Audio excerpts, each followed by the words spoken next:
सभी लोग नवरात्रा करते हैं, लेकिन नवरात्रा का साइंस क्या है? और जो समझदार लोग होते हैं वो नवरात्रि के समय जो साधनाएं करते हैं, उन साधनाओं के कारण वो साधक अपने जीवन में बदलाव करते हैं या उन्हें जो चाहिए रहता है वो ले लेते हैं। उस अभी जो प्रारंभ हो रहा है, जो नवरात्रा आएगी, ये कहीं ना कहीं आपके चंद्र, जल और ईड़ा नाड़ी से कनेक्टेड है। अभी हमारा जो समय चल रहा है वो पितृपक्ष का चल रहा है और अभी पितरों का कंप्लीट होने के बाद, अमावस होने के बाद नवरात्रा प्रारंभ हो जाती है। एक्चुअल नवरात्रा एक साधक के लिए क्या महत्व रखती है और उसका उपयोग कैसे करते हैं साधक? सभी लोग नवरात्रा करते हैं, लेकिन नवरात्रा का साइंस क्या है? और जो समझदार लोग होते हैं वो नवरात्रि के समय जो साधनाएं करते हैं, उन साधनाओं के कारण वो साधक अपने जीवन में बदलाव करते हैं या उन्हें जो चाहिए रहता है वो ले लेते हैं उस समय में, उन व्यवस्थाओं में। 2 नवरात्रा आपकी स्पष्ट हैं, उनमें से एक नवरात्रा जो है अभी आने वाली है, इसके बाद दीपावली आती है।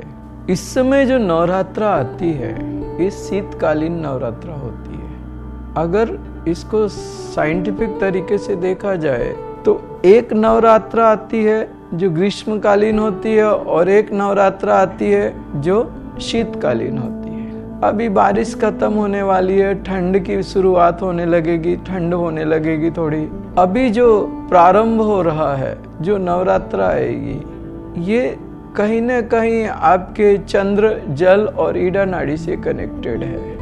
आप देखिए, भगवान राम जंगल में थे और जब आए कृष्ण पक्ष में तो राजा राम हुए, क्योंकि जो चंद्रमा है वो शीतल है, ऐश्वर्य को देने वाला है, वो जीवन को शांत करने वाला है, सहज करने वाला है, सरल करने वाला है, वो आपके जीवन को विश्रांति देता है। सूर्य की गर्मी कुछ अलग करती है, चंद्र की शीतलता का कार्य अलग है। तो ये नवरात्रियां आपको एक जैसी दिखती हैं, वो एक जैसी है नहीं, ये अलग है। इसमें जो समझदार साधक या साधक कर रहते हैं वो इस व्यवस्था से, जैसी नवरात्रि की जो एक स्पेसिफिकेशंस होती हैं, उन स्पेसिफिकेशंस के साथ में उन्हीं स्पेसिफिकेशन से मिलती जुलती अगर साधनाएं की जाए तो वो जल्दी सिद्ध होती हैं और जल्दी परमात्मा की कृपा हमें मिलती है। आप नवरात्रा में विशिष्ट रूप से क्या होता है, कई मंत्र सिद्ध होते हैं। तो सबसे पहले अगर आप साधारण जीवन अगर जी रहे हो या साधारण आप साधक हो तो एक बात ध्यान रखो, रक्षा कवच नवरात्रि में सिद्ध होते हैं। सारे रक्षा कवच नवरात्रि में ही सिद्ध होते हैं। रक्षा कवच वो व्यवस्था है, अगर आप हनुमान जी के साधक हो तो हनुमान कवच करो, अगर आप भगवती के साधक हो तो भगवती का दुर्गा कवच करो, शक्ति कवच करो। सबके आप जिनकी साधना करते हो उन्हीं का कवच करिए आप, उससे वो ज़्यादा बेहतर तरीके से सिद्ध होता है। आप राम जी के साधक हैं, राम जी आपको पसंद है और राम जी की आप साधना करते हैं और हृदय से आप राम जी से जुड़े, राम रक्षा स्तोत्र आप सिद्ध करिए। ये ब्रह्म मुहूर्त से आप करिए और उनका 11 बार पाठ करिए। एक समय में 11 बार अगर पाठ किया जाए, संध्या के ब्रह्म मुहूर्त में किया जाए, उसके बाद संध्या होती है। संध्या क्या होती है? जैसे सुबह ब्रह्म मुहूर्त जा रहा है और सूर्य उदय हो रहा है, वो संधि काल होता है। अब दोपहर के लगभग 11:15 बजे होते हैं तो प्रातः काल जा रहा है और मध्याह्न काल आ रहा है, तो वो एक संधि काल हो गया।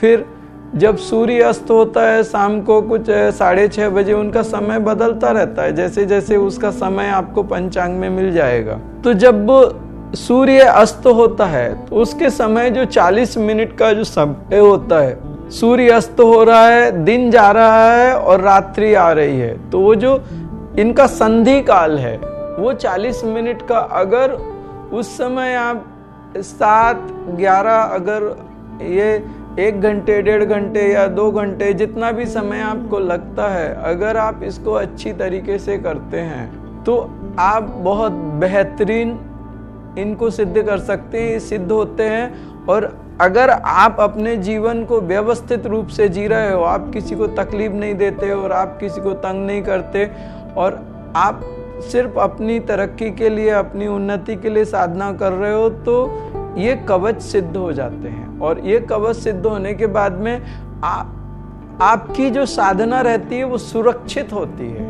मैंने खुद इसको अनुभव किया है और ये बहुत कारगर व्यवस्था है। हर बड़ा साधक एक रक्षा कवच अपने लिए सिद्ध करके रखता है और वो रक्षा कवच उस साधक की सुरक्षा करते हैं।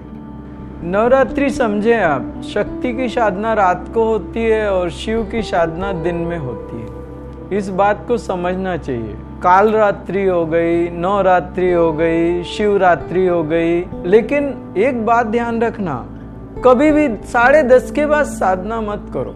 अगर तुम बहुत अच्छी स्थिति के साधक नहीं हो तो तुम रात की साधना मत करना, टूट जाओगे, डूब जाओगे, खत्म हो जाओगे। थोड़े दिन तुम्हारे को कुछ सिद्धियां मिलेंगी, थोड़े दिन तुम्हें कुछ मिलेगा, लेकिन ज्यादा दिन टिक नहीं पाएगा। जब तक तुम सूर्य की साधना अच्छी तरह से नहीं करोगे, दिन की साधना तुम अच्छी तरह से नहीं करोगे, तुम चंद्र की साधना रात को कर ही नहीं सकते। अगर तुमने चंद्र की साधना कर ली तो तुम असुरक्षित हो जाओगे और तुम्हें भयानक परेशानियां आएंगी।